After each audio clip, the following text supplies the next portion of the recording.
She heard them celebrating his death, inside his own hall, with his own wine. Who gave the order? The Stormhold pack, ancient, brutal, built on blood oaths and silver blades. His general took the throne, his queen lit the candles. And a girl who cleaned floors heard everything. She could have run, she had mapped every way out.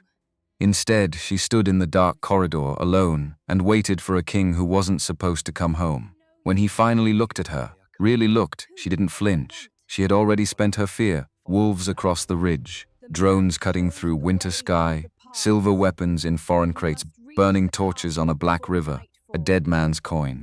An alliance built on 20 years of fury. Armies riding at dawn. Everyone had underestimated the woman carrying the map. Stay silent, she saved a king. Now he has to decide what to do about that. Let me ask you something. When was the last time a man you trusted looked you in the eye and lied to your face? Not a small lie. Not the kind you forgive over a drink. The kind that costs you everything. The kind that leaves you standing in your own house, wondering whose house it really is. You probably didn't see it coming. Neither did Ragnar. The snow that night didn't fall the way it falls in stories. It fell sideways. Mean. The kind of snow that bites through wool and reminds a man he's mortal. Ragnar Wintermute rode alone through the high pass north of his keep, his warhorse picking through drifts that came up to the animal's knees. He hadn't slept in 2 days, he hadn't shaved in 5, and he wasn't supposed to be here. He was supposed to be 300 miles north, at the front, sitting in a war tent with generals and maps and the slow grinding politics of a campaign that was supposed to last another 5 days. Minimum. That's what he'd told his queen. That's what he'd told his court. That's what he'd written in the dispatch he sent ahead of his own absence. Except the campaign ended in 3 hours. Because the barbarian chieftain Ragnar had ridden north to negotiate with was murdered in his own tent by his own son before Ragnar even unstrapped his sword. A coup. Quick, bloody, stupid. The son wanted peace and didn't want to wait for it. Ragnar had stood in that tent looking at the dead chieftain on the furs and felt something he hadn't felt in years. Not satisfaction, not relief, just tired. Tired of watching men kill their fathers for thrones not worth the killing. So he left. He left his battalion to handle the treaty. He left the negotiating to men who liked tables more than horses. And he rode south alone because for once in 30 years of ruling the Stormhold pack he wanted to be a man instead of a king. He wanted to walk into his own keep through the servants' gate. He wanted to surprise his wife. He wanted to give her the silver pendant he'd pulled from the barbarian's treasure stash, the one shaped like a winter rose, the kind of thing she used to love before things between them turned into long silences and longer arguments. He wanted more than anything one quiet night. That's what he was thinking when his horse came over the last ridge and Stormhold Keep rose against the grey sky like a tomb, dark every window. Dark now, you have to understand. Stormhold Keep was never dark. Not at twilight, not in winter. Queen Sigrid kept fires burning in every room because she hated the cold and hated the dark even more. There were always torches in the courtyard. Always lanterns in the windows of the upper hall. Always something, always. Ragnar's hand went to his sword without him telling it to. 30 years of war teaches a body to react before the mind catches up. He guided his horse east, away from the main gate, and tied him in the stand of pines that grew against the curtain wall. He unstrapped his cloak and shook off the snow. He pulled the leather pouch with the silver pendant from his saddlebag and tucked it inside his jacket against his chest, and then he walked, quiet as he could in heavy boots, to the servant's door. The key was his alone, carved bone blackened with age. Only one other person had ever held a copy, and that person was dead. He turned the lock. The door opened without a sound. The hinges had been oiled within the last week. He noticed that. Then he wondered why he noticed that, and then he wondered why he was wondering at all. He stepped into the corridor and pulled the door shut behind him. He stood for a moment with his back to it and let his eyes adjust. The stone walls of the servants' passage were the kind of cold that had been built up over centuries, the kind that lives in the bones of a building and only lets go in high summer. His breath came out in white plumes. He could see his breath inside his own house. The kitchen was empty. The great hearth was cold. Not banked for the night. Cold, the kind of cold a stone takes hours to lose. There were no pots on the fire. No bread on the boards. No old Margaret muttering over the stew the way she'd muttered over stews for the past 20 years. She slept in the room behind the pantry, and the door to that room was open, and the bed inside was made, and the blankets were folded at the foot of it the way you fold blankets when nobody is coming back. He stood in the doorway looking at that bed for a long moment. He had known Margaret since he was 30. She had baked the bread at his coronation. She had pressed a piece of it into his hand and told him to eat it standing up because a king who eats sitting down forgets the kitchen. He had eaten it standing up. He had eaten it standing up at every meal for a month after. She had been the one who told him, the year his son was born, that Sigrid wasn't sleeping and that maybe a king should notice. The folded blankets meant Margaret was not asleep upstairs. The folded blankets meant Margaret had been told to leave. He moved through the corridor with his sword half drawn. 6 inches of steel, enough to kill a man if he came around the corner, not enough to commit. He'd learned that in the Blackwood ambush 5 years back. A king who draws full steel in his own house is a king who doesn't trust his house. He had been telling himself for a long time that he trusted his house. He was discovering in the cold of his own kitchen that the telling had been the trusting. There had been nothing under it. He turned the corner toward the main stair, and then the shape stepped out of the shadow under the carved arch, and his sword came up the rest of the way without him deciding it would. The shape gasped, stumbled back into the thin grey bar of moonlight from the high window. Not a guard, not a soldier, a girl, Young's. Small dark hair in a braid that had come half undone, a plain grey servant's dress, eyes too big for her face, hands clenched around a bundle of cleaning rags like the rags would save her Brin. He knew her name because a king should know the names of the people in his own household, and he had been making an effort lately to try. She'd come on 4 months back, worked the upper halls, quiet girl, never spoke unless spoken to. The kind of Omega who'd been taught by life that being noticed was the same as being hurt. He lowered the sword, not all the way, just enough, Brin. His voice came out low. A growl built for a battlefield, hushed for a hallway. Where is everyone? Why are the fires out? She didn't answer. Her eyes went up, toward the top of the stair, toward the king's tower, then back to him, and he saw in that flicker something he had not expected to see in his own house. Not surprise, not even fear of him. Fear of dying. She crossed the space between them in 3 quick steps, and grabbed the leather strap across his chest, and pulled him into the alcove under the staircase with a strength he wouldn't have credited her with. He went because the alternative was making noise. His back hit cold stone. Her face was inches from his, pale as a candle. She lifted one shaking finger and pressed it to her lips. Stay silent. The whisper barely made it out of her throat. My king, she breathed, the words shaped more by air than voice. You're at the front, campaign ended. Then they don't know. Who doesn't know what? She looked up again. Toward the tower, toward the warm gold light he could now see, faintly, spilling under a door at the top of the stair, the only warm light in the entire fortress. Then she looked back at him, and the next words came out so quiet. He had to read them off her mouth as much as hear them. They're celebrating your death.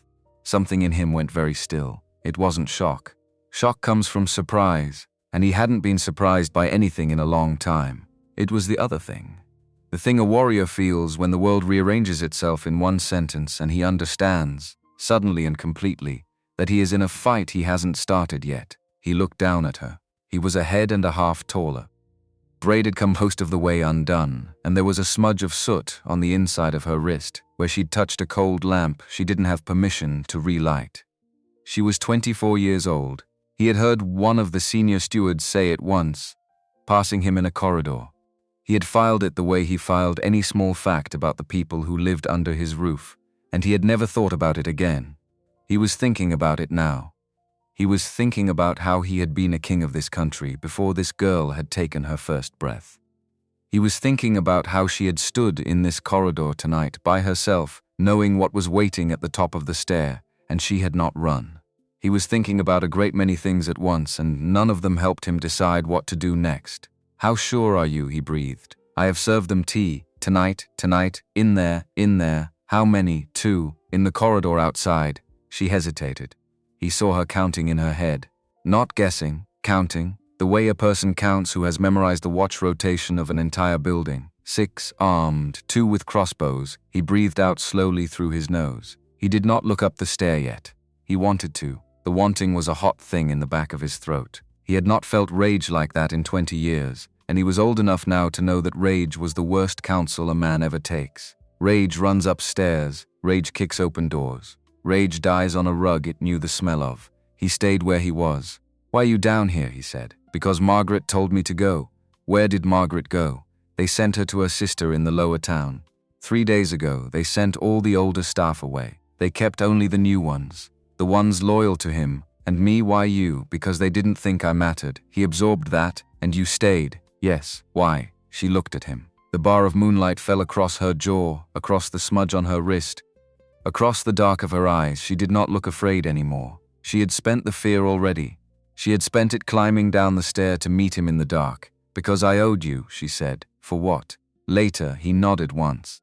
The later was a promise between them. He would keep it. He would make her keep it too. He let his hand come off the sword. He pressed his palm flat against the cold stone of the alcove wall to steady himself, because the floor of his own house had begun to feel like the deck of a ship that was no longer his to command. He looked at last up the stair. The slice of gold light under the chamber door at the top of it cut across the dark like a knife somebody had set down and forgotten to pick up. He was going to go up that stair. He was not going to kick the door. He was going to listen. He signaled her to stay. He bent and unlaced his boots one at a time and set them against the stone wall. The cold went straight through his wool socks into the soles of his feet, and he did not care. In socks he was silent. In socks he could kill a man before the man knew he was in the room. He went up the stair the way a hunter goes up a stair outside edge, where the wood is held, no creak, no breath. He passed the second landing. He passed the small alcove where a tapestry of his coronation hung in the dark. He had been 25 in that tapestry.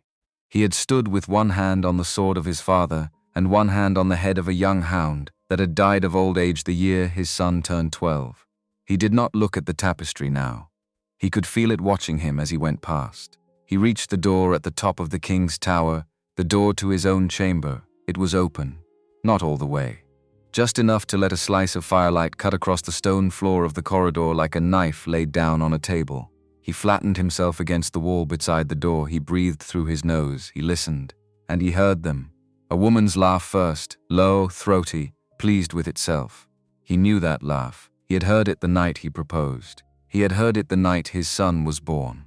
He had heard it across 30 years of dinners and councils and quiet evenings in front of the fire. It was the laugh of Sigrid, his queen, and it had never sounded like this before. It had never sounded glad. "Are you certain about the timeline, Drogon?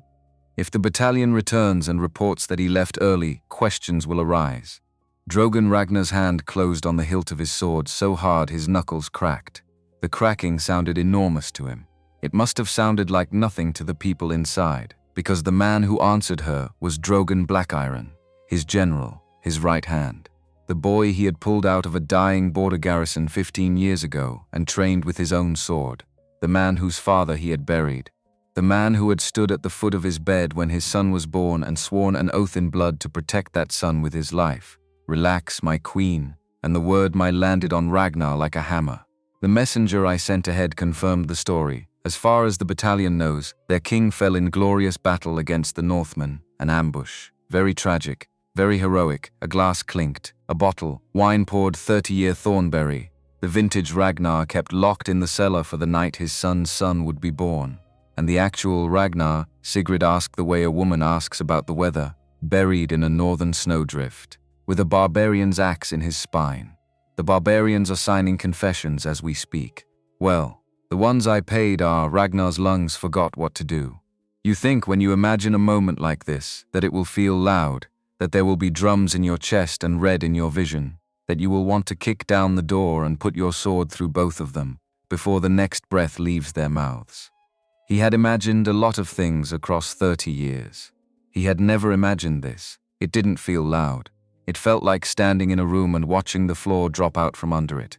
Very slow, very quiet.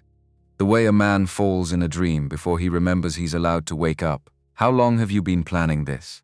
There was something in her voice he had to name before he could keep listening. Admiration. She was admiring him. 18 months. 18 months. His mind went back. He couldn't help it. 18 months ago. The autumn the leaves came down red. The autumn Sigrid had walked into the war room for the first time in a decade and asked about troop movements and supply lines and how a battalion was rotated through a winter front. He had been touched. He had thought at last, after years of distance, she was trying to share his world. She had been measuring his throat for a knife. I remember the day you came to me in the training yard. Drogon's voice was soft now, the soft of a man speaking to a lover. You had just watched me defeat 3 warriors in succession. You said all that strength was wasted on a king, who only knew how to take orders from himself. She laughed again.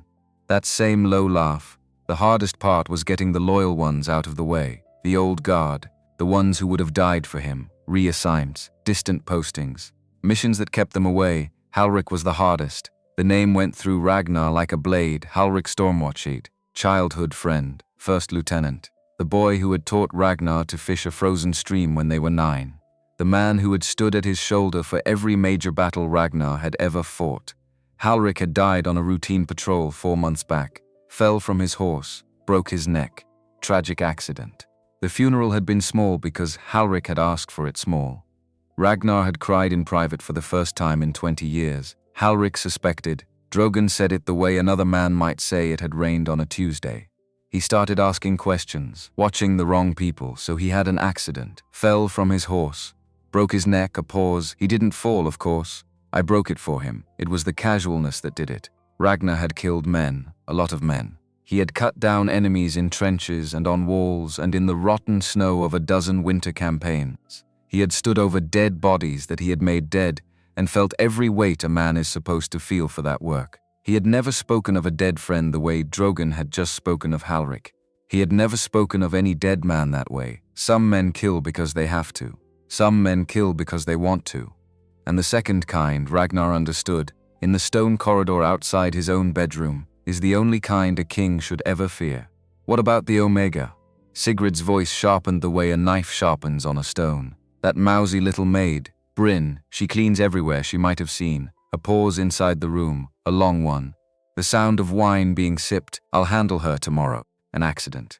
Maybe she falls from the tower stair. Maybe a fire in the servants' quarters. These things happen, make it clean. She won't be the only one. I've already replaced most of the household with people loyal to me. The few remaining will either swear or follow her example. Glasses touched. Crystal, to us. Sigrid's voice was warm now. The warmth of a woman who has waited a long time for a meal, to the future, to freedom from the old king and the old ways. They laughed together, his wife and his general, in his bed, laughing at his death and toasting the murder of a girl whose only crime was carrying a tray of tea past the wrong door. Ragnar's hand was still on his sword. He felt his arm tense. He felt his weight shift toward the door. One kick, one swing. He could put both of them on the floor before the wine in those glasses hit the rug. It would feel good. It would feel right. It would also be the last thing he ever did. A cold, small hand closed around his wrist. He almost killed her. He almost turned and drove the point of his sword through whoever had touched him, because in that second every man he loved had become a man who could kill him, and there were no exceptions left in the world. He stopped because the hand was the size of a child's. He stopped because the grip was not the grip of an enemy. It was the grip of someone holding a falling friend, Brin. She had come up the stair behind him, silent. He hadn't heard a single step. She put a finger to her lips and held up something small in her other hand. A piece of polished glass, no bigger than a coin. She angled it past the doorframe and tilted it so he could see what it showed. 6 men. In the corridor beyond his chamber, armed. Waiting. 2 with crossbows. The doorway was a kill box. If he went through that door, he would put a sword in Drogon and Sigrid, and then 6 bolts would put him on the rug beside them. They would write the story however they wanted after that. A faithful general defending his queen from a deranged stranger. A grief-stricken widow rescued from an impostor. The other packs would believe what they were told because there would be no one left to tell them anything different. He looked one more time at the slice of gold light under the door. He listened one more time to the laugh of the woman who had shared his bed for 30 years. He memorized it. The sound, the pitch, the particular way she breathed at the end of it. He was going to need it later. For fuel. Then he stepped back from the door, and he let the girl lead him down the stair. They went the way she'd come up. The servants' way. The way the people who clean the floors know better than the people who walk on them. She moved in front of him, sock-footed and steady, and he followed a king led by a maid down a back stair in his own house. He thought, halfway down, that this was the first time in 30 years he had followed anyone anywhere. They passed through the kitchen, past the cold hearth, past the boards where Margaret should have been kneading dough. Brin turned into the dry storage room behind the kitchen, the one piled with sacks of grain and braids of dried herbs hanging from the rafters, and she went straight to the back wall and put her shoulder against a tall oak shelf and pushed. The shelf swung. It swung on hidden hinges he had not put there. He stood and watched it swing, and he understood that he did not know his own house. Through here, her breath was a thread. He went through. The shelf closed behind them and the dark closed with it. There's a ladder. Her voice was close enough that he felt the breath of it on his jaw. It goes to the old wine cellar. The one before the keep was expanded. I sealed that cellar 30 years ago. You sealed the main entrance. There were no other entrances. A pause. The dark made her voice smaller, or maybe more honest. Your grandfather was a paranoid man, my king. There are 3 ways in. I found the drawings in the archive. You read building drawings. I read everything. She did not say it with pride. She did not say it with apology. It was the flat statement of a person who had been alone with paper for a long time. When you're invisible, people don't notice. You have time. He felt for the ladder. His hand closed on cold iron. He went down first because no matter what was happening in his house, he was still the man who went first. The air at the bottom of the ladder tasted like old stone and dust and the ghost of wine. The cellar was a long, low room. He could feel the curve of the vaulted ceiling without seeing it. He could feel more than that, the age of the place. This was the bones of the keep his grandfather built. This was older than the renovation he had done with his own hands when he was 28, and certain the world could be remade if a man put enough stones on top of each other. He had been wrong about a lot of things at 28. There's a drainage tunnel, Brin's whisper carried in the vault. It exits by the river, about a mile. How do you know? I came down here last month. I wanted to know all the ways out. In case of what? A pause again. Longer this time. In case of needing to run, he stood in the dark and let that sit.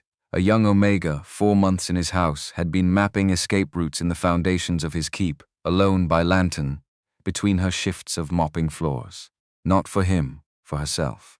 Because she had known, in the way the small and watched always know, that something was wrong in the high tower long before the man on the throne ever guessed. He felt then, the first thing he had felt all night that was not the cold sliding edge of betrayal. It was shame, not the loud kind, the quiet kind that lives under everything else for the rest of a man's life. They moved through the cellar, their boots crunched over broken pottery and the brittle leaves of decades.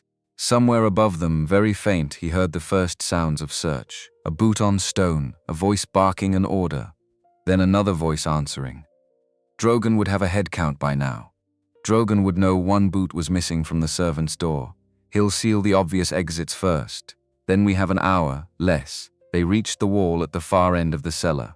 She knelt and ran her hands along the base of the stone until she found what she was looking for. An iron grate, half-rusted shut. Beyond it, a low square tunnel and the smell of cold water and rotting reeds. This will make noise. Then we make it once. He set his shoulder against the grate and pushed. The metal screamed. Above them, somewhere in the house, a shout went up. They went on hands and knees through ice water that bit through the wool of his trousers like teeth. The tunnel was narrower than a man's shoulders. He scraped both. He felt skin tear and didn't care.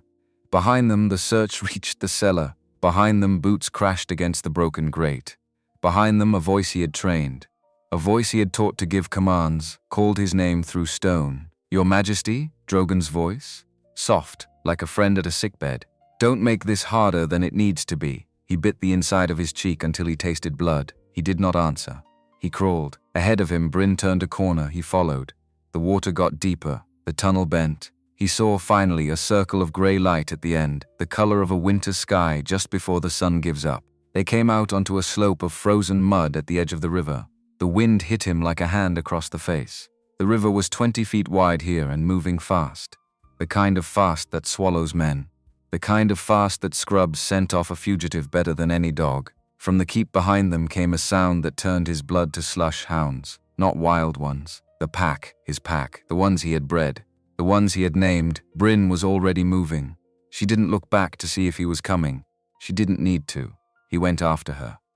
They ran through brush and ice until the bank dropped away and the water rose up to meet them like a mouth. He grabbed her wrist before she could plunge.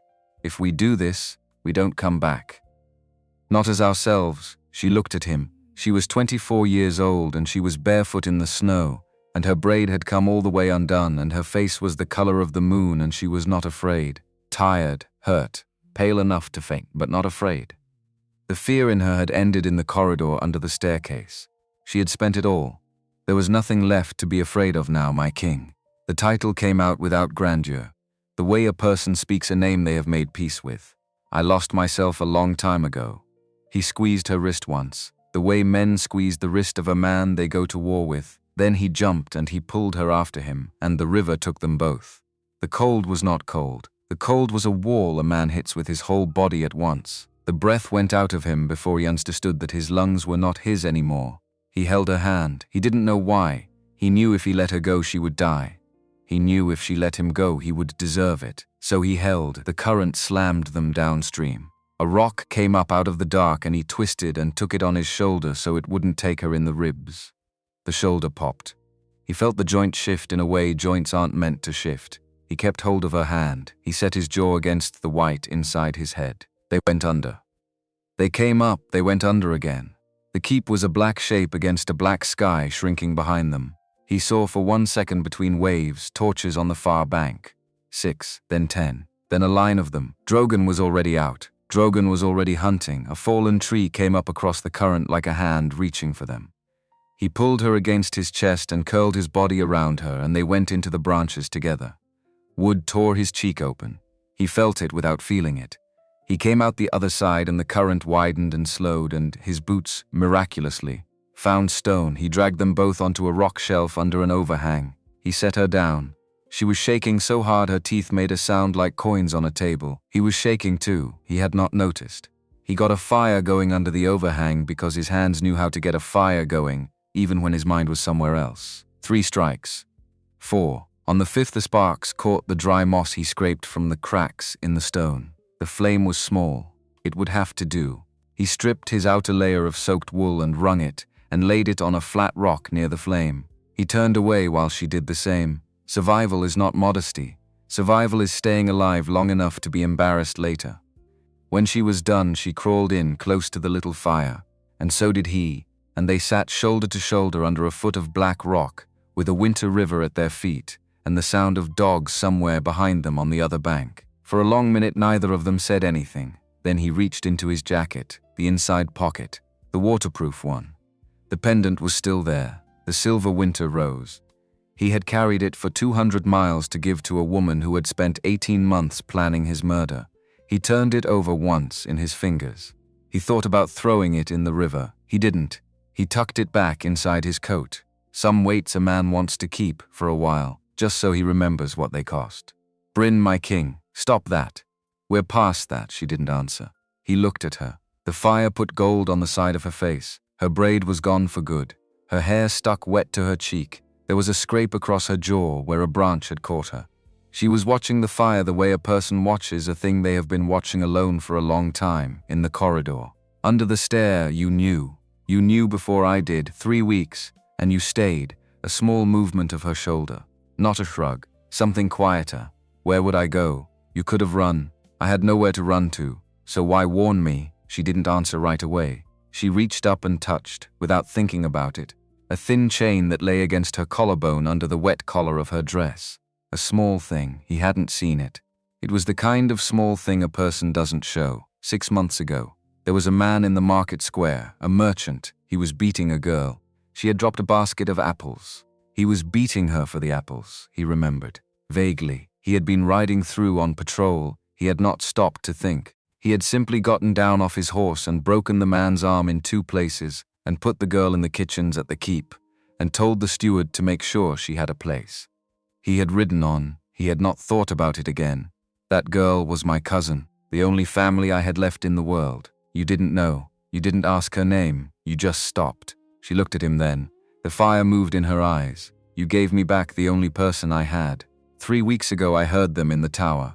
I knew what they were planning. I had to choose. I am Omega. I have no pack and no protection and no place. I should have run. I made a list of every reason I should have run, but I owed you for her. So tonight I stood in your hallway and put my finger to my lips and I gave it back. She turned back to the fire. That's the whole reason. There isn't more. He sat with that for a while. The fire ate the dry moss and asked for more, and he fed it a curl of bark. Across the river the dogs had stopped. The torches were moving. Drogon was thinking, on the other bank, the way Drogon had been trained to think, the way Ragnar had taught him to think. There was no comfort in that. There was the opposite, your father. Tell me his name, Garin Ashthorn. He had not expected that. He went very still. Then he said, Garin Ashthorn was a strategist out of the Eastern Pacts. He died in a coup when his prince was murdered at the supper table by his own brother. I was 28. We were going to meet that spring to talk about an alliance. I was 12 when they killed him. What happened to you? What happens to a 12-year-old Omega whose father has been declared traitor? He didn't ask her to finish. He had been a king long enough to know. He shifted then, because his shoulder was screaming and because something had occurred to him, and he wanted to look at her when he said it. Brin, empty your pockets. She blinked at him. Please? She did. There was nothing much. A pebble, a length of waxed string, a folded square of cloth she'd used for some forgotten purpose, and last, weighing more than its size, a small bronze disc the shape of a wolf's head with the eye stamped through. He took it. He held it on his palm beside the fire. He had not seen one of those in 20 years. Where it was a gift. From who? She hesitated. Then she said, a captain. 4 months ago.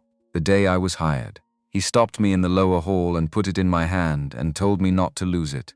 He said if I ever needed anything inside the keep I was to show it. To no one but you. What was his name? Halric Stormwatch. The wind under the overhang shifted. The fire bent and came back up.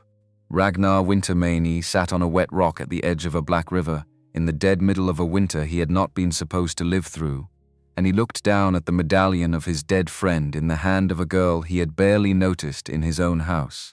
And he understood finally why she had been standing in his hallway tonight. Halric had known.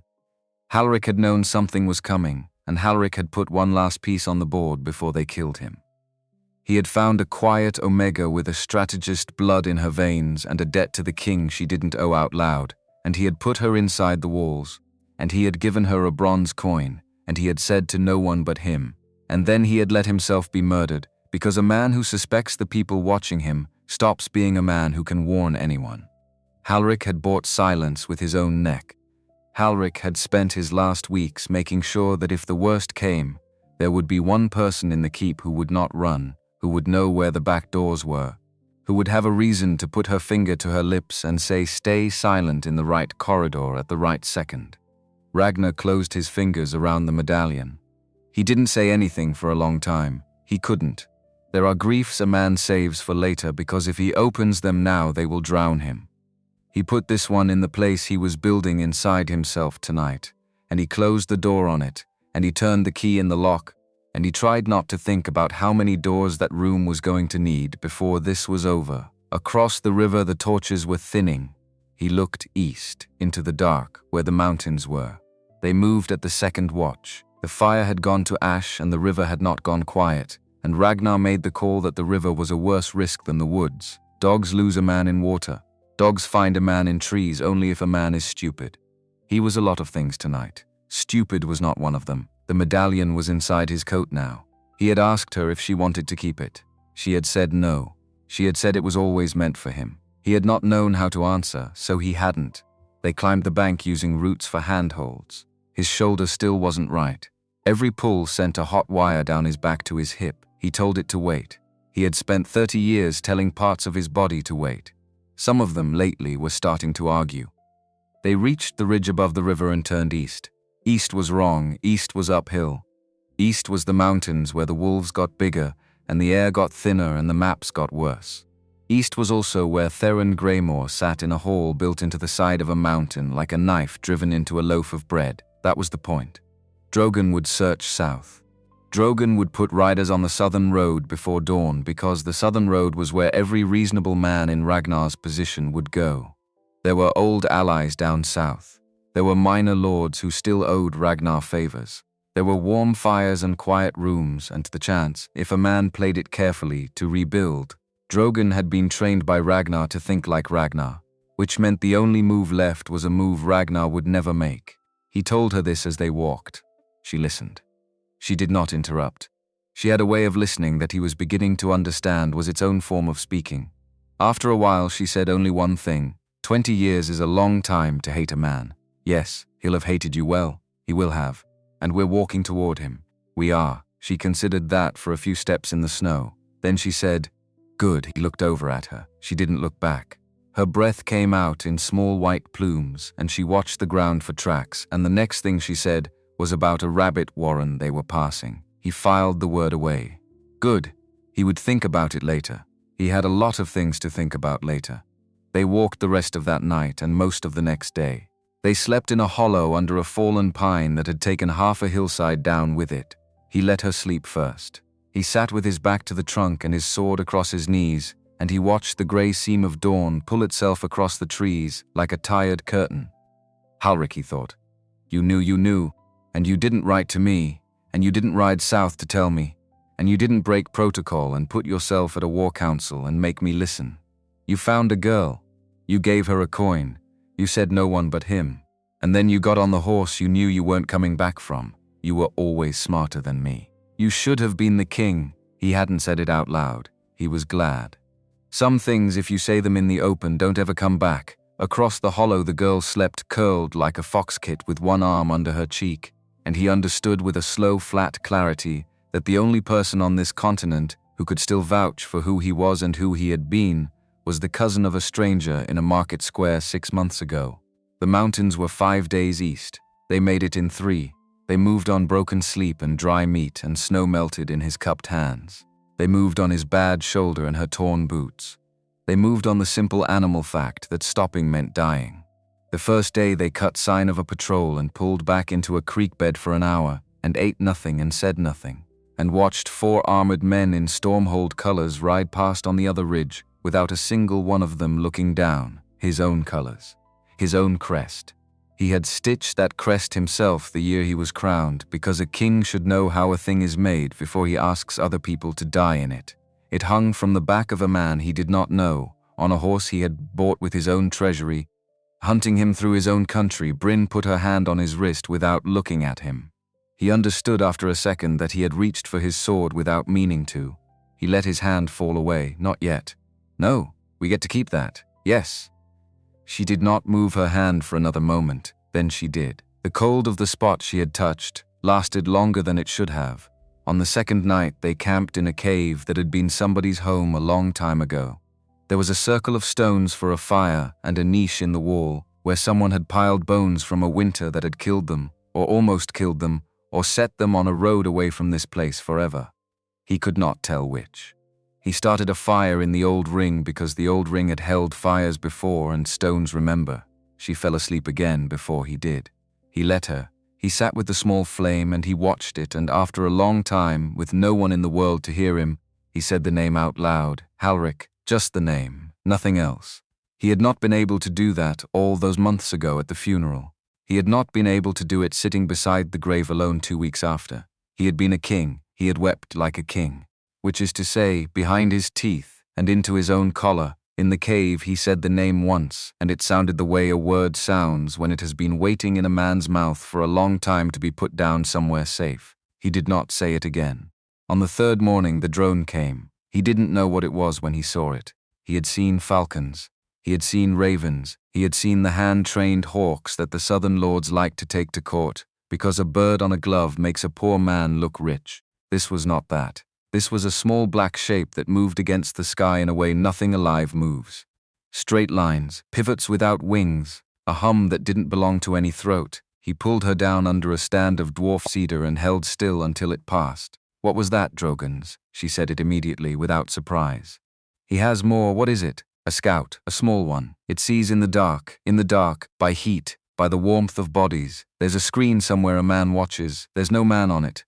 It flew alone. A man is on it. He just isn't in the sky. He absorbed this. He did not like it. He had spent 30 years learning every kind of fight a man could be in, and now there was a kind of fight he had not been taught, and the people who knew how to teach it were south, and they did not work for kings. They worked for trade syndicates and free companies and a coalition of merchants out of the Gulf ports who had been buying influence in Stormhold for a generation and a half without ever buying enough of it to matter. Until, apparently now, how long? How long what? How long has he been buying from them? She was quiet for a long time. The hum of the drone faded over the next ridge. There was a caravan. 3 months ago, they came in through the eastern gate. They said they were spice traders. They didn't speak our way. They had crates that were too heavy for spice. Sigrid met them. She didn't meet them in the audience hall. She met them in the lower courtyard. After dark, how do you know? I was bringing wine to the steward. He was supposed to bring it to her. He had drunk half of it already. I took it the rest of the way. Who unpacked the crates, Drogon? Personally, and what was in them, I only saw one. He didn't know I was there. There was a black thing inside, shaped like a fish, with wings. There were more crates. They went under guard into the old armory. He's stockpiling. He sat in the dirt under the dwarf cedars and stared at the white sky over the trees. And a thing turned in his chest that was bigger than the thing his wife had done to him. The thing his wife had done to him was domestic. It was a knife in his own bed and a hand on his own glass, and it was old as the human race. He could survive it. He had been surviving it since the second he heard her laugh in the tower. This was different. This was a man he had raised opening the eastern gate to people who did not belong inside the walls. This was crates of foreign machinery being walked into his armory in the dark. This was, if he followed it to the place it was going, not a coup. This was a sale. Drogon wasn't taking the throne to sit on it. Drogon was taking the throne to spend it. He's not just betraying you. No, he's betraying the country. Yes, my king, don't, Ragnar. He looked at her. I should have told you sooner. You're telling me now. I wasn't sure. You're sure now. Yes, he nodded once. Then we walk faster. They walked faster. They walked through the rest of that day without stopping for food. They walked through a snowfall that came in at the ribs and stayed there. He thought about a great many things while he walked. He thought about the men he had appointed over the years to watch the Eastern Gate, and how many of them had been quietly replaced in the last 18 months by men whose families he could not have named. He thought about the lower town and how many children he'd seen in the streets last summer compared to the summer before. He thought about a particular merchant from the Gulf who had come to court 3 years ago and asked for traits and been turned away, and who had not, as far as the court records showed, ever come back. The records would show whatever Drogon wanted them to show. The man had been back. He had been coming back for 3 years. He walked and the snow came down and he understood, in a slow flat way, that the betrayal of his bed was the small one. The betrayal of his bed was a knife between 2 people. The betrayal under his armory was a knife in the throat of every village south of the Divide that would wake up one morning, in a year or in 5, and find a foreign garrison built on the harbor and attacks in a language they could not read. Brin walked beside him. She did not try to fill the silence. He was grateful for it. There was nothing she could say that would help, and she was old enough already, at 24, to know that there were silences a man needed to walk through and not around. When they stopped that night, in another hollow under another fallen tree, he did not sleep. He sat with the sword across his knees and he watched the sky for the small black shape with the hum that did not belong to a throat. It did not come back. The clouds came in low. The drone, wherever its man was, could not see them through cloud. He learned, that night, the first useful thing he would ever learn about the new kind of fight. Weather still belonged to the old gods. They were caught at the border because they let themselves be caught. There was no quiet way into Shadowpact territory. The Greymoors had been ambushed too many times for there to be a quiet way. There were 3 passes, and all 3 were watched, and the watchers were the kind of men who killed first, and looked at the body afterward to see if killing had been the right call. Ragnar made his decision an hour before the marker stones, and Brin did not argue with it. We don't run, we don't fight. We let them take us, they'll bind us. Yes, they might hurt us, they might, and if they take the medallion, then we lose it. Don't show it to anyone. Not until I say, she nodded. The wolves came out of the trees the way wolves do when they have been there a while. They didn't hurry, they didn't growl, they surrounded. There were 6. The largest shifted into a man without ceremony, the way old soldiers shift, like changing a coat. He was scarred from cheek to collarbone, and he had a hunting knife at his belt that looked like it had been someone's heirloom before it had been his. You are on Shadowpact ground, flat, bored. the voice of a man who has had to say a sentence too many times. State your business or be torn apart. I am Ragnar Wintermute, Alpha King of the Stormhold Pack. I claim sanctuary under old law. The scarred man stared at him. Then he started to laugh. It was not a kind laugh. It was the laugh of a man who has heard a lot of bad jokes in his line of work and is now hearing the worst one. The other warriors did not laugh. They watched their leader laugh and they kept their weapons on Ragnar's throat. Wintermute is dead. Word reached us 4 days ago. Fell in the north. Took an axe in the back. Very tragic. Many tears in many halls. The word you got was a lie. The word we got came with an official seal. The seal is on the desk of a man who paid for it. The scarred man stopped laughing. He stepped closer. Close enough Ragnar could smell the leather oil on his armor. You look like a man who hasn't slept in a week. I haven't. You look like a man who hasn't eaten in 3 days. I haven't. You look like the kind of fool who would walk into Shadowpack land with no army. I am exactly that kind of fool. A long beat and the girl, mine, Ragnar said. It came out without thought. He didn't take it back. The scarred man's eyes moved to Brin for the first time. He looked at her the way a hunter looks at a small thing he isn't sure is worth shooting at. Then he looked back at Ragnar. Bind them. They bound their wrists with leather. They left Brin's loose enough to keep blood in her hands, which was a kindness Ragnar made a private note of. They tied his tight. They took his sword. He let them.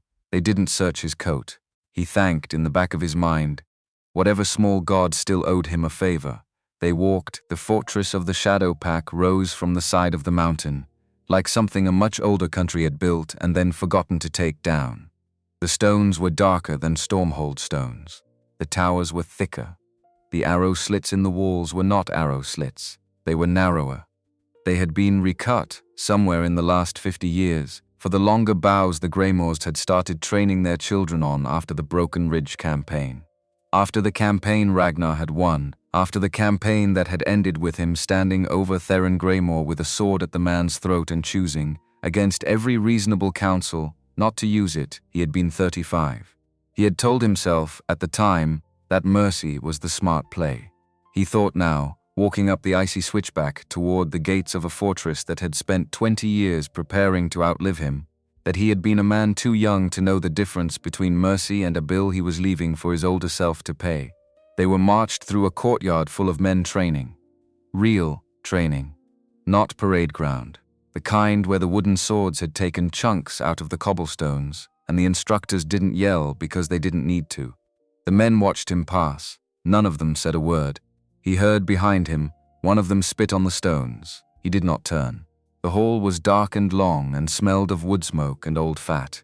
A fire pit ran down the center. Pelts on the walls, weapons on the pelts, trophies. He counted, without meaning to, 3 blades that had been carried by men he had personally killed. The Greymoors had kept them. At the far end, on a chair carved out of a single piece of blackwood, sat Theron Greymoor. He was older. They were both older. His hair was more silver than the black Ragnar remembered, and the lines around his mouth were the lines of a man who had spent 20 years not smiling. He sat with his elbows on his knees and his hands loose between them, the posture of a man who has learned that thrones are uncomfortable and has decided not to pretend. He didn't speak when they came in. He let the silence do work. Then finally, so the dead king walks. The dead king walks. Either you have come to give me a gift, or you have come to give me a corpse. I do not yet know which. I have come to ask for sanctuary. From whom? From my general, and my wife. A flicker then, on Theron's face. He turned his head slightly toward one of the older men standing along the wall. The man nodded once. Ragnar understood. Word reached here too. Word reached everywhere. The official story was already written. He was a dead king, and Drogon was a grieving general, and Sigrid was a tragic widow, and the other packs were sliding their pieces on the board to fit. The maid. She is yours. She is her own. That is a strange answer. It is the true one. Theron's eyes moved briefly to her. Speak, girl. Brin lifted her chin. He had begun over 3 days of walking, to see the shape of who she was under the grey dress and the scared posture, and what he saw now was a person who had stopped being afraid in any way Theron could use. My name is Brin Ashthorn. My father was Garin Ashthorn. I am here because someone in Stormhold Keep would have killed me tomorrow morning, if my king had not come home tonight. I am here because that someone wants more than my king's throne. He wants the country. He has been buying weapons from foreigners and walking them into the armory in crates. I have seen the crates. I have seen one of the weapons. It flew over us yesterday at dusk. A new silence in the room, a different silence. Theron sat forward a little. Garin Ashthorn. I knew your father, I know. He was a good man, he was. He died because his prince was a fool. Yes, are you a fool, girl? No. Theron looked at her for a long time, then he looked at Ragnar. Show me your right arm. Ragnar didn't move. Your right arm. Sleeve up. The guard beside Ragnar lifted his sword half an inch. Ragnar held the guard's eyes and then, with the kind of calm a man earns by being out of better options, he turned slightly and pushed back the sleeve of his coat. The scar ran from the bone of his wrist to the inside of his elbow. It was old. It was clean. It had been stitched in the field by a man with a bone needle and no light. Theron looked at it, then he stood up. He came down off his chair and he crossed the hall and he stopped in front of Ragnar and he looked at the scar the way a man looks at a thing he has been thinking about, off and on for 20 years. Broken ridge, I was kneeling. You had me, I did. Why? It was not the question of a man asking for forgiveness.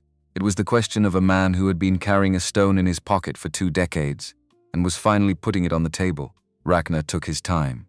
The hall was very quiet. I had 2 reasons. The first was practical. Killing you at Broken Ridge would have meant killing every Greymore your sons would father, because your people would not have stopped fighting until the last of you was in the ground. I would have spent the rest of my reign in a war I had already won. I did not have the stomach, and the second reason, you were kneeling, a pause, that is not a reason, it is. Ragnar's voice was very even. The men I have killed because they were trying to kill me. You stopped trying. I do not put a sword through a man who has stopped trying. I do not care what country he is from. I do not care what blood he is. That was the rule my father gave me. It is one of the few rules of his I have kept. The hall stayed quiet. Then Theron Greymore did something Ragnar had not been prepared for in any of the scenarios he had run during 3 days of walking east through a winter that wanted them dead. He stepped forward and he put both his hands on Ragnar's shoulders, and he leaned in until their foreheads were almost touching. I have owed you 20 years. I will not enjoy paying you. But I will pay you. He stepped back. He turned to the guard, cut them loose. The leather came off. Ragnar rolled his wrists. He felt the blood come back. He felt the medallion still safe inside his coat. He looked at Brin. She was watching Theron with a face that did not show what she was thinking. But he had been watching her face for 3 days now and he could read it. She was filing the man. She was filing the room. She was filing the angles of the doorways and where the older man with the bow stood and how many candles burned where. She was already working. You will eat. You will sleep. And then we will talk. Because I am not yet convinced that taking your side is not the most expensive mistake I will ever make. Then let me give you a reason now. Theron raised an eyebrow. In 4 days, a wagon train of 20 guards and 3 carts will move up the pass road toward this fortress. The wagons will be carrying silver. Silver-tipped arrows, silver-edged blades, silver shot. They are not meant for me, they are meant for you. Drogon has been arming for an attack on Shadowpack for at least 3 months. He plans to come north as soon as he has cemented his hold on Stormhold. He plans, in particular, to kill you. The hall did not move. Theron looked at him for a long beat. How do you know this? She knows. She heard them say it. Theron's eyes shifted to Brin, where the Winter Garden, 3 weeks ago. Drogon was telling Sigrid he had moved up the timeline. He said the silver would arrive by the end of the month. He said by spring the Shadowpack would not have a north border. Sigrid laughed. She said you had a son. A muscle moved along Theron's jaw. Send your scouts, watch the pass road. The wagons will stop at Miller's Creek to water the horses around midday on the 4th day. That is when they will be most vulnerable. The drivers dismount, the guards stretch. There is a stand of pine on the south side of the creek. From inside it, a man can see the road for 200 yards. The older man with the bow, the one standing along the wall, said, very quietly, Miller's Creek is on the map. Theron didn't answer him. He looked at Brin one more time. Your father would have liked you. She didn't answer. She didn't have to. They were given a tower room, east wall, 2 beds, a small hearth that someone had already lit, a window the width of a man's hand, 2 guards at the door, polite and unhappy about it. Food was brought, bread, cheese, a bowl of something hot with meat in it. He ate. She ate. Neither of them spoke for a while. It was the first warm room he had been inside in 5 days. It almost hurt. He'll send scouts. He has already sent them. If we're wrong, we are not wrong. She nodded. She put down her spoon. She didn't pick it back up. What? Nothing. Brin. She looked at the fire. I never thought I would sit in this fortress. I never thought I would sit in any fortress. I thought I would die in a kitchen somewhere. I thought I would die before I was 30. I did not think I would die in any way that mattered. He watched her. It is strange to be in a place where what I know is worth something. I have spent 12 years learning to be worth nothing. I am not sure how to put it down. He did not know what to say to that. He said after a moment, "Don't put it down all at once. It is a useful skill, being underestimated. Don't lose it. Just stop applying it to yourself." She thought about that. Then she gave him, for the first time in 3 days, a small movement at the corner of her mouth that he understood was the closest thing she had to a smile. He looked at the fire after that, and he did not look at her again for a long time, because if he looked at her again, he was going to say something he had no right to say to a girl who had saved his life out of a debt owed to a cousin he could not remember the face of. He slept 4 hours. He had not slept 4 hours in a row since the campaign. His body did not know what to do with the rest. He woke before dawn, and he sat with his back to the wall, and he watched the small window go from black to gray to the color of the inside of a shell. And he thought about all the people in his country who would wake up in the next 4 days, without knowing that a man they had never heard of had been sent to die in a stand of pine by Miller's Creek to save them from a war they did not yet know was coming. That was the work of a king. He had forgotten, somewhere in 30 years of doing it, what the work was for. The scouts came back on the 4th day. They brought a man with them. He was tied across a saddle. He was alive, but he wasn't going to be alive for very long, because the wound across his shoulder had been bleeding into a wool cloak the whole ride back, and the healer who looked at him on the courtyard stones shook her head before she even crouched. They cut him free. They laid him on the cobbles. He was wearing Stormhold colors. He was wearing them. He hadn't been born to them. Ragnar saw it in the man's face the second the helmet came off. The cheekbones were wrong. The hair was wrong. The chin had been shaved in a way no man of the northern packs shaved a chin. He was from somewhere across a sea. He had been put in Stormhold livery and ridden up a mountain pass guarding 3 wagons of silver weapons. And he had died for it because he had been in the wrong stand of pines at the wrong hour of the wrong day. Theron stood beside Ragnar over the body. The girl was right, yes. The wagons are in my courtyard. Show me. He showed him. They had been pulled inside the second curtain wall. The canvas had been thrown back. The crates had been pried. Inside the first crate, on a bed of straw, were arrows. They were beautiful. That was the word a man's mouth wanted to use before his mind caught up. The shafts were the kind of straight black wood that took a craftsman a winter to make. The heads were silver. Bright, not silvered, silver. Heavy enough that a single arrow cost more than a yearling steer. Silver, in this country, was for killing alphas. That was the only thing silver of that purity was for. There were 3 crates of arrows. There were 2 crates of blades. There were 4 smaller boxes of shot for the new kind of crossbow Drogon had been quietly distributing to the household guard for the last 6 months. There were, at the bottom of the last cart, 3 more of the black things Brin had warned him about, folded, asleep. Waiting for a hand to wake them up, he stood looking at all of it. He thought about Halric. He thought about how Halric would have looked at this. He thought about how Halric would have said, very quietly, "Well, brother, we have been outflanked by our own boy." He thought about how Halric would not have said it in despair. He would have said it the way old soldiers say bad news, which is to say, with the tone of men deciding what to do next. This was not bought with Stormhold gold. No, he is selling something to pay for this. He is selling everything. Theron looked at him sideways. Coastal access, probably. Mining rights in the upper passes, almost certainly. Maybe people. That one Ragnar didn't answer right away. He looked at the silver in the crates, and he thought about the eastern gate of his keep and the kinds of crates that had been walking in and out of it. He thought, again, that there had been very few children in the lower town this past summer. He had noticed at the time. He had told himself it was the cold. He had been telling himself a lot of things. Maybe people. Theron took that in. This is no longer a private matter. No, this is no longer about your throne. No, this is about my country too. Yes, and every country east of the divide that he will sell next to keep paying his bills. Yes, Theron breathed out through his nose. He turned and looked across the courtyard at the men he had spent 20 years training to fight other men just like him. And Ragnar could see the moment it happened. The moment a man with a grudge older than some of his soldiers decided to set it down. Not forgive it, not forget it, just set it down. For now, because there was something heavier on the table. Stormhold and Shadowpack have not stood on the same side of a fight since the year my grandfather was born.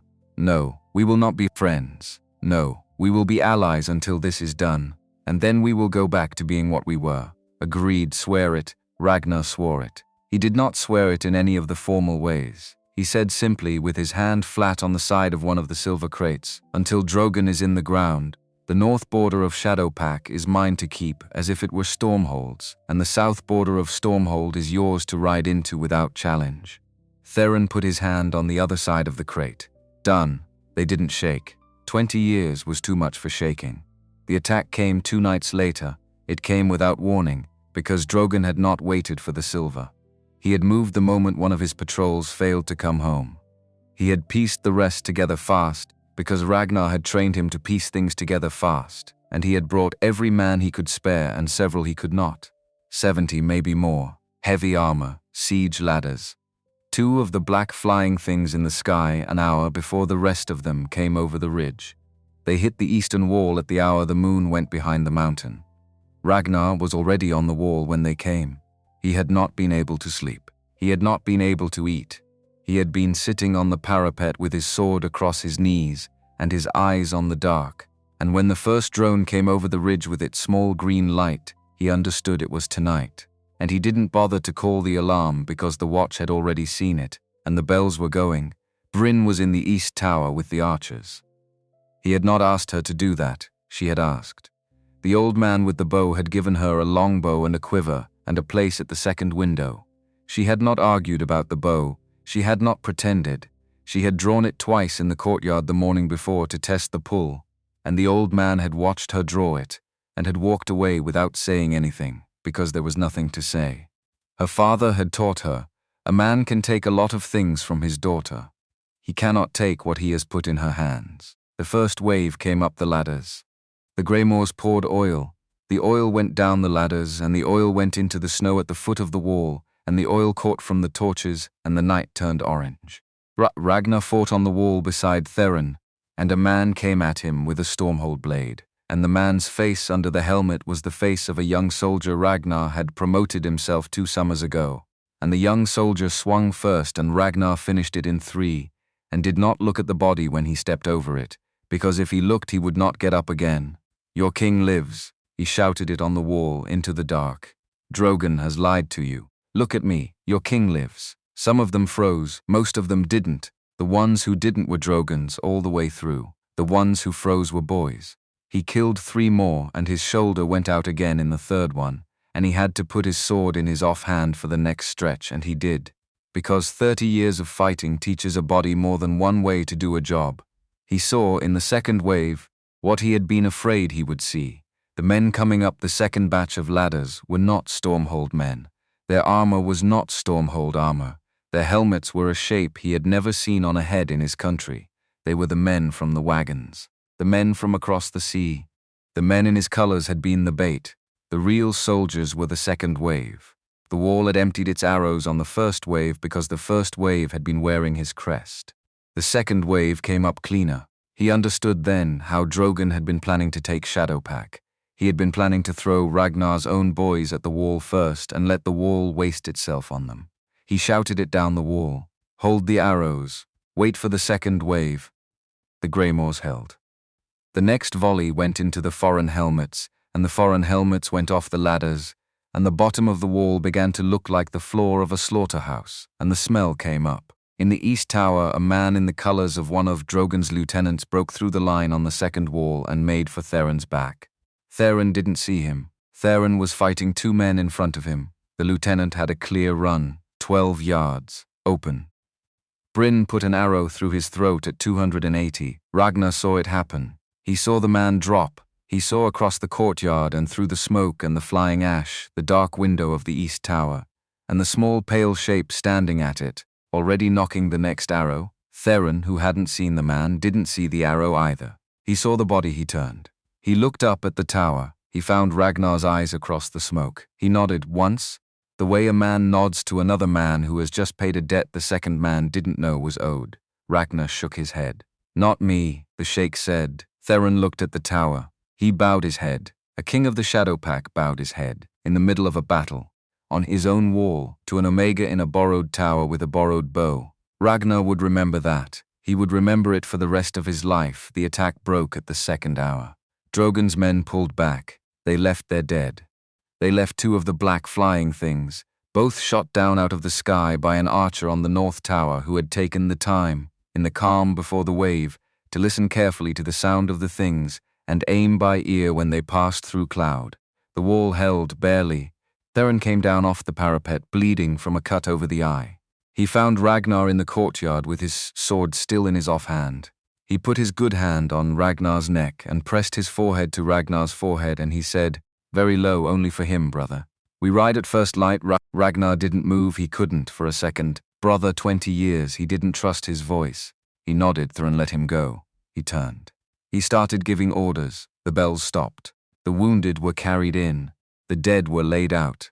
A scout came running up from the south gate with a message that Drogon's main force had withdrawn 10 miles down the road to regroup, and that a rider had been sent ahead of them on a fast horse south.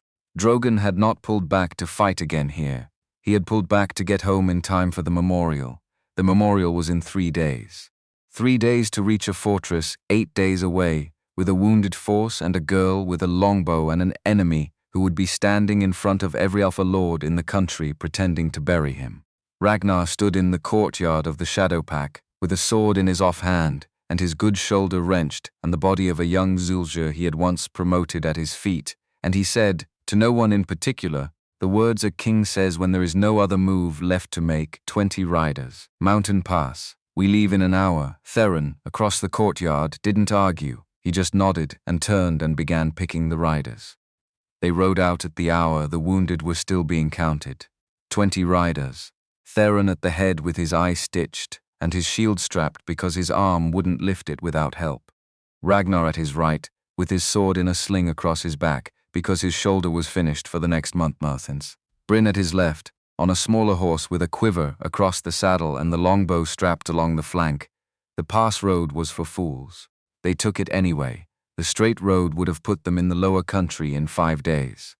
Drogon would beat them by 2. The pass road, if it didn't kill them, would put them at the gates of Stormhold Keep on the 3rd evening. The memorial was on the 3rd evening. They had to be there before the last bell. Theron had picked the riders, not the loudest, not the largest, the quiet ones, the ones who had families and rode anyway, the ones who understood, without being told, that this was not a war ride. This was a hinge of history. If they failed at it, every Alpha Lord east of the Divide would be sitting on the wrong side of the table by the end of the month, and the men selling drones across the sea would have a foothold the entire continent would spend a generation trying to claw back. Ragnar didn't tell them this in those words. He didn't have to. They had seen the silver in the crates. Silver tells its own story. They climbed. The pass narrowed at 3,000 feet. The horses went single file. The wind came down off the high snowfields with a sound like a thing being torn. Brin rode in front of Ragnar because she had memorized this road off a chart in the Stormhold archive when she was supposed to be dusting it. She had been dusting it. She had been doing both. The map of the high pass had been folded inside a treatise on grain rotation. She had unfolded it once and folded it back the way she found it. She had not needed it again. He watched her in front of him in the snow, small in the borrowed coat, sitting the horse the way her father had taught her when she was 8, and he thought, not for the first time on this ride, about how many things a man misses when he is busy being a king. There's a cornice ahead, she called it back, voice flat to keep the wind out of it. Single file, don't talk. The snow above us holds because it wants to, until it doesn't. They went under the cornice in silence. The shadow of the overhanging snow ran across them like a hand. He did not breathe until they were past it. He noticed then that none of the riders behind him had breathed either. At the second night, they camped without fire. There was no fire because fire on the high pass at night is a flag that says, here we are. They ate cold meat. They drank water from skins they had carried inside their coats so it wouldn't freeze. Theron sat with his back against a rock and looked at the stars, and after a long time he said, low enough that only Ragnar and Brin could hear, "If we die up here, my second cousin will sit in my chair, and he is the stupidest man I have ever loved. We won't die up here. No, we won't. That is for later. A beat. Drink your water." Ragnar drank his water. He looked at Brin across the cold camp. She was wrapped in a wool blanket that one of Theron's riders had given her without being asked. Her hood was up. He could see the line of her jaw and nothing else. She had not slept since the wall. He had not seen her sleep since the wall. "You should rest." "So should you." "I will, then I will." She did not rest. He did not rest. They sat at opposite ends of the camp and they kept watch over each other, and neither of them admitted it. Theron noticed. Theron was old enough to notice. Theron said nothing, because Theron had been married once, a long time ago, before the wife had died in a winter that took half his pack with her, and Theron remembered what it had looked like, very early on, before he had known what it was. On the third morning the wind shifted. Ragnar felt it before he saw it. He had been a king of the northern packs for 30 years, and his body knew weather the way a fisherman's body knows a tide. He looked at Theron. Theron looked at him. 6 hours. Then we have 5. We have 4. They rode harder. The pass dropped down out of the snow at mid-afternoon. The trees came back. The horses, who had been climbing on Hart for 2 days, took the descent with the kind of stubborn grace horses have when they have understood what is being asked of them. Brin's mare went down a steep cut on her haunches and didn't fall. Ragnar made a private note to find that horse a warm stable for the rest of her natural life, if any of them lived through the next 12 hours. They came out of the foothills with the sun behind them. Stormhold Keep was on the horizon. He had not seen it from this angle in 20 years. He had ridden out of it 10,000 times by the eastern road. He had never come at it from the high pass. From here the keep looked smaller, not because it was, because it sat under a sky bigger than it. He saw the black banners on the towers from a mile out. He saw the smoke from the great hall, where the memorial fires would already be lit. He saw a column of riders moving along the southern road below him, and he understood with a small cold satisfaction that the column was Drogon's. Drogon was not yet inside the gate. Drogon was an hour out. They had beaten him by an hour. "We don't go to the gate, no, the servants' tunnel? Yes, there will be men in it. There will. How many? 2, if he is being careful. 6, if he is being smart. He has not been smart in 3 weeks. He has been angry. 2 then." They left the horses with 3 of Theron's men in a stand of pines a quarter mile from the eastern wall. They went on foot. 20 became 17. They moved in 2 files. Brin led. Ragnar walked behind her. Theron walked behind him, with his stitched eye and his good arm and the kind of focus a man brings to the second-to-last fight of his life. The servants' door was unguarded. That was the first thing that was wrong. Brin stopped them 10 feet short, with one hand. She listened. She held up 1 finger, then 2. Then she shook her head. "It's a trap. Yes, he expects us to come this way. He hopes we'll come this way. What do? We go in the other way. There is no other way. There is one. It was never meant for people." She led them around the wall to the north side of the keep. The drainage chute came out of the foundation low to the ground, almost hidden by an old buttress.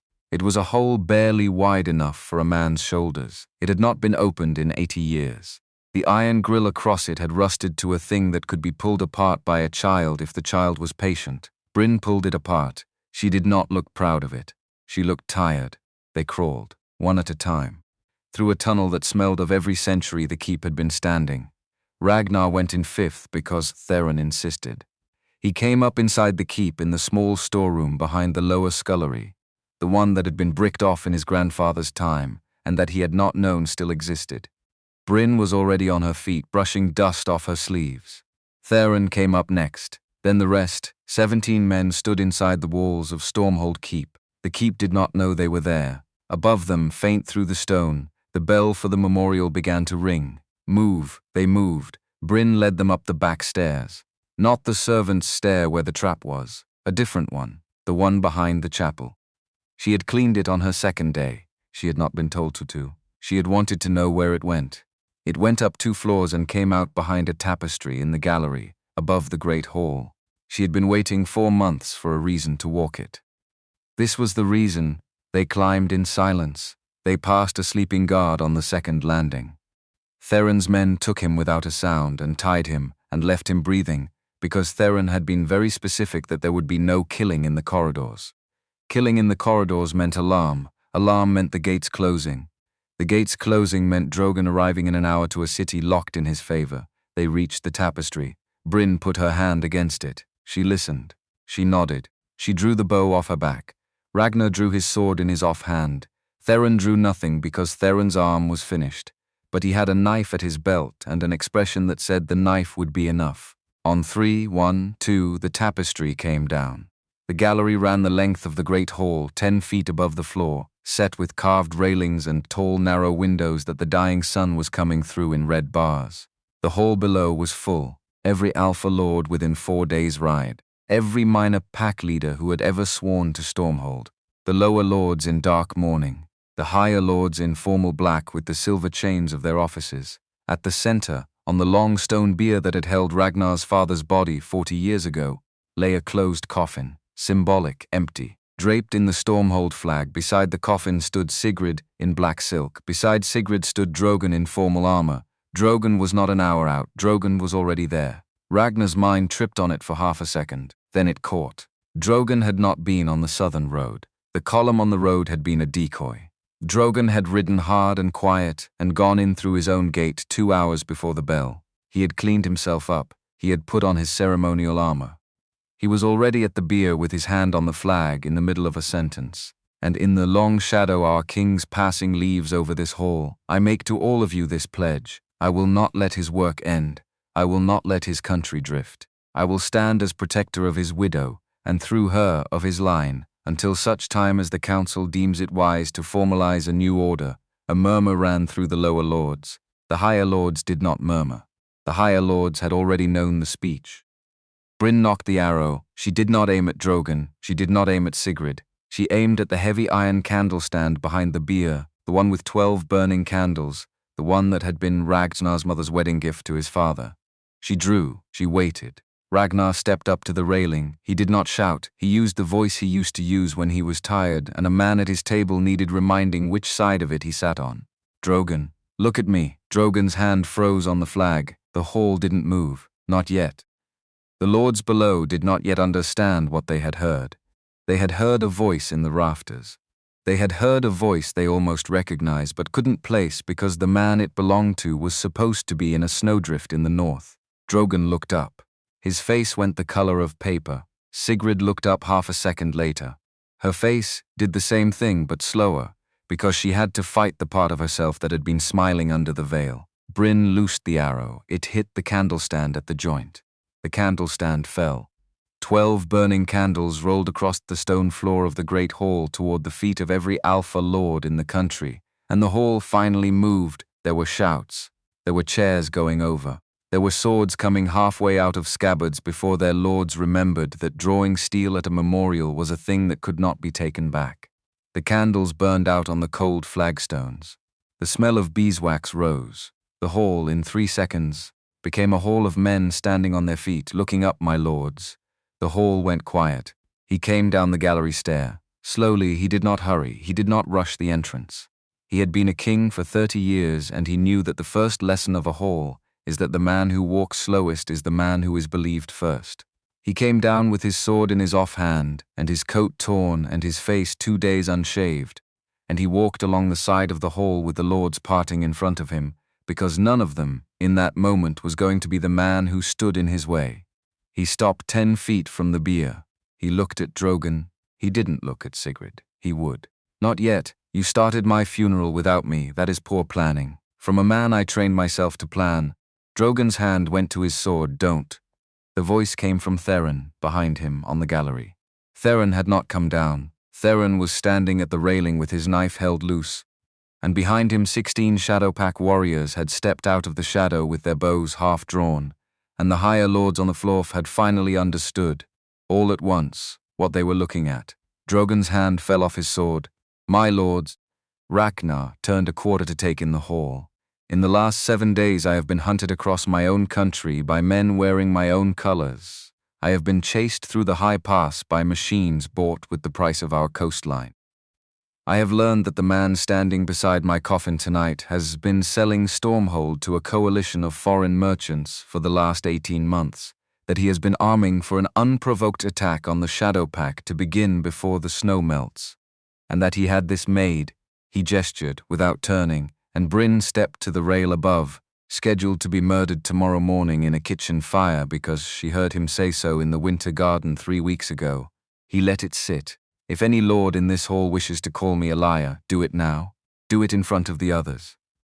Nobody called him a liar. Drogon very slowly smiled. It was not the smile of a man who had given up. It was the smile of a man who had finally been given permission to set down something he had carried for a long time. He let his hand rest on the edge of the coffin. He let his head tip back a little, the way a man does at the end of a long day. My king, he gave it the irony of full court manners. May I ask one question? Ask, have you ever wondered how your father died? The hall, which had been very quiet, became more quiet than that. Ragnar did not move. He died of the dysentery. The winter I was 15. He died of poison. The winter you were 15? No. Yes? No. My father was the cupbearer of your father's house. My father served your father wine every night for 9 years. My father loved your father. My father would have died for your father, which is, in the end, what he did.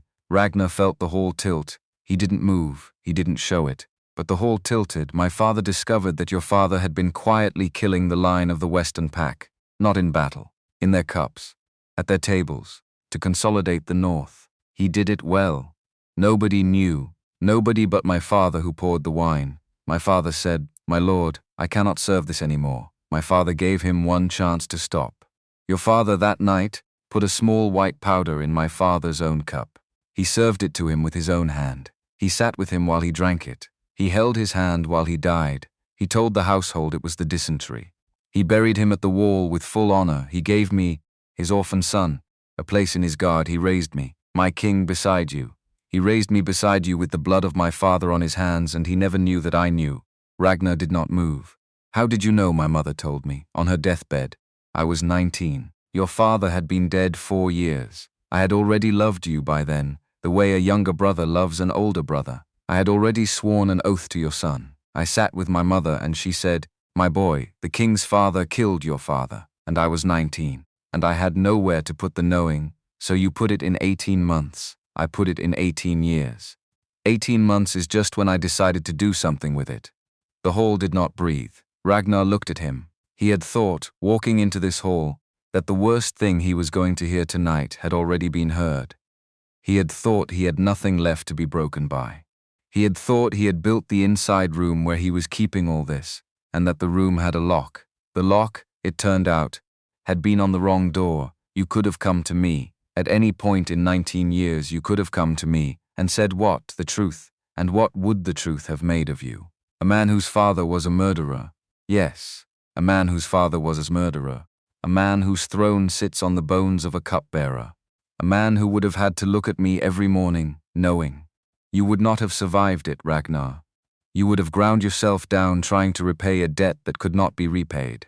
And I would have spent my life watching you do it. And neither of us would have lived, so you killed me instead, so I killed you instead. And the country was going to be sold to somebody. If not by me, by your son in 15 years, or by your son's son in 30. The foreign men have been at our gate for 2 generations. Better me, who at least understands the price, than a boy who will be flattered into it for a title. I am not the disease, Ragnar. I am the cure that came too late. You are not a cure. You are a small man with a long grievance, perhaps. But the grievance is not small. No, it is not. A long silence. Ragnar drew a breath. He let it out. The words came out before he had decided to let them. Then we are both our father's sons. And both of us are fools. The hall held it. The lords were looking at him, not at Drogon. At him. They were waiting in the silence for what a king did at a moment like this. He had trained them across 30 years to look at him in that way. He had not until tonight known how heavy the looking was. He thought about killing Drogon there, in front of all of them. He thought about how good it would feel and how clean it would look. He thought about how the lords would lower their heads and how the story would be told for a generation of the king who came back from the dead and put his blade through the traitor in the great hall. He thought about a cupbearer he had never met, dying with the king's hand around his. He did not draw his sword. By ancient law, the crime of betrayal of one's alpha, conspiracy in his murder, and the false sale of his country to foreign powers carries one sentence. The eldest lords here will confirm. The three eldest lords stepped forward, white-bearded, silent they conferred. The eldest, Lord Hagen of the Western Marches, lifted his head. The sentence is death. The method is for the wronged alpha to decide, death by axe, at dawn. According to old law, a small noise from Sigrid. Ragnar still did not look at her. My king. Drogon's voice was barely audible. Take the head yourself. Know why? Because if I take your head with my own hand, I will spend the rest of my life trying not to become my father. And I have decided on the walk from the gallery that I will not give him that. He turned to the eldest lord. Take him. Hold him under guard. At dawn, the sentence is carried out by the headsman, in the courtyard as the law requires. No spectacle, no speeches. Bury him next to his father at the wall, my king. Drogon's voice was lower than before. Thank you, don't. It isn't kindness. It is the only way I know how to bury this without you in my hand for the rest of my life. They took Drogon out. He did not fight them. Ragnar watched him go. He watched the door of his own hall, close behind a man he had raised. He stood very still for a long moment, and then he turned, finally, to his wife. Sigrid had not moved. Sigrid. She did not lift her head. Look at me. She lifted her head. She had been beautiful at 20. She had been beautiful at 30. She was beautiful now, at 51, in the way a winter river is beautiful, hard and bright and not for crossing. He looked at her and he tried to find, anywhere on her face, the woman who had laughed when their son was born. He could not. She had been gone a long time. He had been the last one in the marriage to notice.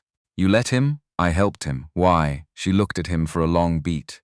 He thought she might lie. He thought she might cry. He thought she might make a small speech. She did none of those things. She said very simply, because I was tired of being his wife. He understood that she meant him. He nodded once, hold her under guard, not as a prisoner as what she has been. Tomorrow she will be confined to the Western estate and stripped of title. She is not to be in this hall again, my king. Her voice was thin. He didn't answer. She tried again. Ragnar. The name landed on the stone the way a coin lands when nobody picks it up. He did not look at her. He said to the hall, We have buried no one here tonight. Send the lords home. The memorial is over. Tomorrow we begin the work. The lords bowed. Theron came down off the gallery. Brin came down behind him. They stood with him at the bier as the lords filed out. None of them spoke. There was nothing to say. The light in the high windows was the last of the day, and then it wasn't. He stood at the bier for a long time after the hall emptied. He put his hand on the empty coffin. He thought about his father.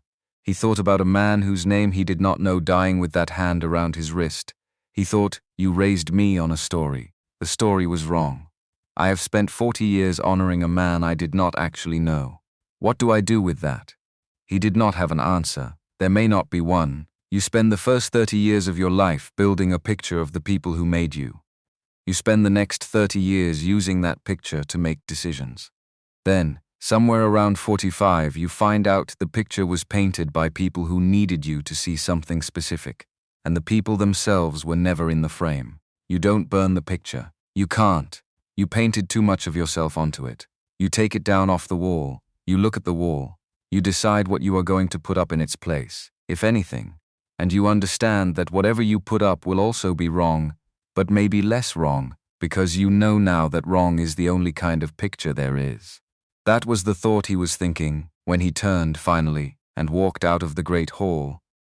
And Theron walked beside him and Brin walked a step behind, and the three of them went up to the king's tower together, where the candles in the chamber had burned all the way down to the cups. The signing of the peace was done 2 weeks later, in the same upper solar, with 3 witnesses and a scribe, and no flags and no audience, because both kings had decided that public ceremony was the kind of thing that started wars, and that this peace was going to need to live longer than that. The Shadowpack north border was open to Stormhold trade. The Stormhold south border was open to Shadowpack hunters. The first trade caravan crossed the divide a month later and came back without incident, which was the first time in living memory either pack could say that sentence. Theron rode home the day after the signing. At the gate he turned in the saddle. He looked at Ragnar. If you need me, you know where I am, I know. We won't be friends. No. But if it comes to it, I will ride. So will I. Good, he went. The reorganization of the household took the rest of the winter. The lords who had backed Drogon quietly were not punished. They were observed. Some of them, watching themselves be observed, chose to retire to country estates. Some of them stayed and tried to be useful. A few were quietly relieved of office. The eastern gate was closed to foreign caravans by royal decree. The 2 surviving drones from the silver wagons were studied by a small council of engineers Ragnar had brought up from the lower city, and then on his order broken apart and the parts buried in different places. He did not want them rebuilt. He did not want anyone in his country to know how to rebuild them. The men who knew how would come from across the sea on their own time, and when they did, he wanted his sons to meet them in the open, not in a courtyard at night. Brin was given a room in the upper hall. She refused a title at first. She said she did not want a title. She said she had spent her life learning to do useful work without one, and she would like to keep that habit. Ragnar told her she could keep the habit and also have an office, because the office was for everyone else, not for her. She thought about it for a day. Then she agreed. She was named the king's advisor on internal matters. It was a deliberately small title. It carried the largest portfolio any advisor in Stormhold had carried in a generation.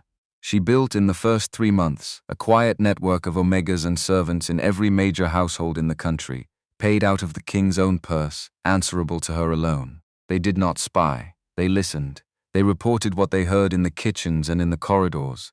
They told her, more than once, things that prevented small fires before the smoke. She did not show off about it. She made it boring on purpose. Halric Stormwatch was given a proper service, finally at the wall. Ragnar wrote what was said. He did not read it aloud. He gave the paper to Brin afterward, and she folded it, and she said nothing, because nothing was the right thing to say. There was no wedding. There was, one night near the end of that first winter, a conversation on the parapet above the eastern wall. Snow was coming. Ragnar had been standing there an hour. She came up because she had been told he was up there, and because she had begun, in the small private way of people who work closely with someone, to notice when he stood in one place too long. He turned when he heard her step. Halric chose well. She did not answer. She stood with him at the parapet. The snow began. They watched it fall onto the courtyard for a while. After a long time, he said, "I don't want you to marry me out of gratitude. I don't want you to marry me because you were saved by a man who was saved by you. I don't want any of the reasons I would have asked for. 20 years ago, when I was a young king and I thought reasons were what marriages were made of. No. So I am not going to ask. Good. If you ever decide otherwise, you will know where to find me, I will. And if you don't, then we work together, the way we have been working, until one of us is too old to do it." That sounds like a long time. It might be. The corner of her mouth moved, just slightly. In that small private way he had spent 4 months learning to read. It was the first time he had seen it without smoke or blood or a winter river between them. And he understood, watching it, that he had spent 30 years thinking he understood what a partner was, and he had been wrong. A partner was not a person who agreed with you. A partner was a person who stood in your hallway when the house was on fire and put their finger to their lips because they had counted the guards before you came home. He thought about all the men he knew, his own age, who had spent 50 years walking past their wives and their friends and their sons, without ever once asking what was actually in the room with them. He thought about how easy it was, how easy it had been for him, how easy it would be again if he let it. He thought, you do not get to be a king of anything if you do not first learn to be a man who looks. The snow came down on Stormhold Keep, and on the empty bier in the great hall, and on the grave of a cup-bearer at the wall, and on the grave next to it of a general who had carried a story too heavy to put down. The snow did not know whose graves it was falling on. The snow does not know things. It is the people walking through it who have to do the knowing. It is the people walking through it who have to decide what they are going to do with what they know. Now let me ask you something, gentlemen. I know some of you have been hunted in your own houses one way or another, by a partner, by a brother, by a friend you raised. I know some of you have learned, late in life, that the father you loved was not the father you thought you had. I know some of you have spent years standing on a parapet of your own, trying to decide what to do with the picture on the wall. Tell me about it. Tell me in the comments. Tell me about the man you trusted who turned. Tell me about the day you found out who your father really was. Tell me about the quiet person in your house you finally learned to see. I read everyone, And if this story put a hand on your shoulder tonight, send it to the man at your table you'd most want sitting next to you on a wall like that one. Because the truth is, none of us get to the end of this road alone. And the older I get, the more I think the whole point was learning, finally, who to walk it with.